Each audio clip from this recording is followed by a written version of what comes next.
అక్క మాత అమ్మ అన్నందన్నానే రమ్మంటుంది. ఏ రవి, నీకెన్నిసార్లు చెప్పాను అక్కని పిలవమని? మాత ఏంటి? లేదు మాత, నేను దీక్షలో ఉన్నంతకాలం ఆడవాళ్ళని మాత అని పిలవాలి, మగవాళ్ళని స్వామి అని పిలవాలి. అబ్బో, ఇప్పుడు నువ్వు మాలేసుకున్నావు కదా అని నేను రెస్పెక్ట్తో పిలవాలా? ఆయన ఈ మాల అంత గొప్పతనం ఏముంది? గొప్పతనం ఏముందా?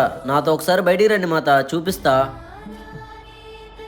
రవిస్వామి, మీరు మొదటిసారి మాల వేశారంట కదా, అందుట్లో కండి స్వామి. రేపు మేము భజన పెట్టుకుంటున్నాం, తప్పనిసరిగా మీరు రావాలి. అలాగే స్వామి. మణిగంట, మా భజన బాగా జరగాలని మీరు దీవించండి. స్వామి శరణం.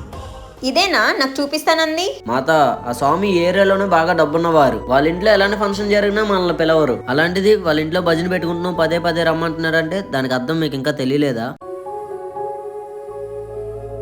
స్వామి, నిన్న మా బాబా ఆడుకుంటుంటే బాల్ తగిలిందంట కదా, క్షమించండి స్వామి. పర్లేదు మాత, పొరపాటులో తగిలింటుంది.